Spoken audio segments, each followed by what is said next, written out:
Mr. Speaker, I will follow the precedent set by my fellow members and likewise extend my congratulations on your recent election. I'm also keenly aware that possibly one of the catalysts for this motion on the need for an independent and impartial speaker was because of an off-the-cuff remark made by the former speaker on the speech that I had delivered in response to the President's address to begin this House's second session. While any call for censure of the former speaker would appear to have been overtaken by events, I would like to offer some thoughts on two matters. First, on the reaction to the speech, and second, on the role of debate in policymaking in a modern democracy. Former speaker had characterized the proposals I offered on policies targeted at alleviating the plight of the poor as populist. Everyone is entitled to their opinion, of course, and I do not fault him for having his own views on the matter. That said, I will only add that populist policies are those designed to appeal to the broad populace, hence the name, who feel aggrieved by the establishment. Populism is about arousing the raw emotion with a perception of an uncaring elite. To be clear, my intention was anything but. Rather, I was speaking up for a group that, by definition, is a minority. I would have hoped that it would not be seen as an effort to rally mass outrage, but an effort to flag concerns for a group that is often voiceless. Mr. Speaker, I will now move on to my second point, and that is policymaking in a modern democracy is made better when there is active debate, even when we happen to disagree. When we were a developing nation, the sorts of optimal policies we should pursue, the pursuit of an economy open to international trade and investment flows, coupled with an orientation toward export promotion, for instance, or a keen respect for the rule of law and property rights, along with the importance of governance more generally, and socio-political stability, undergirded by meritocratic principles and respect for the equality of different races and religions. These were well understood, even if non-trivial to accomplish. Thanks to the pioneering generation of Singapore's leaders, however, we were able to build a foundation of economic openness, institutional quality, and social capital, which we, as subsequent generations, have been able to draw on and enjoy. These were the ingredients for Singapore's economic success and has made us into one of the richest economies in the world.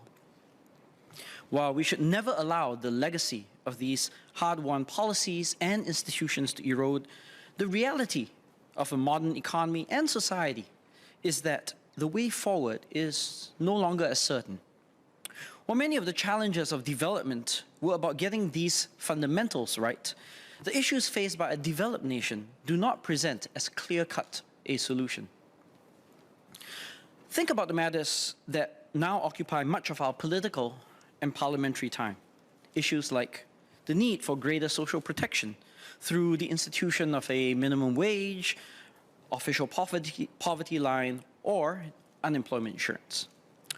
Or a more vibrant intellectual environment that will allow our highly trained workforce the room to be creative and innovative.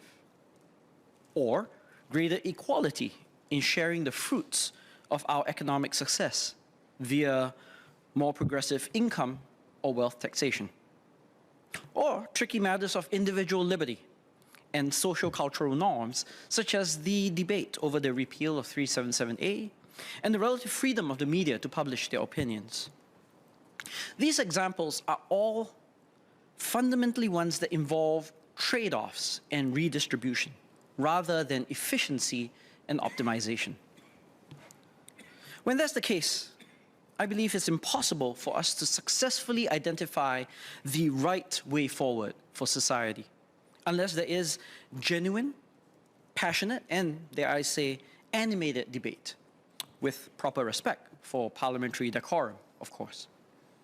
This is because I sincerely believe that we'll only arrive at a balance that society as a whole can accept when there's some degree of agitation toward a solution. And even if some may do so somewhat more grudgingly. This brings me back to our former speaker's original remark. This can only happen in a parliamentary setting where such differences of opinion are not only acquiesced to, but actually welcome. Do we deride what we disagree with and dismiss it with a convenient label? Or seek to score political points with ad hominem rebuttals? Or do we at least seek to understand the premise of the other's argument, giving them the benefit of the doubt, even if we may ultimately disagree with them? Can this occur anywhere but in the chamber where members feel that the freedom to air these alternative views with an adjudicator that they feel is independent and impartial?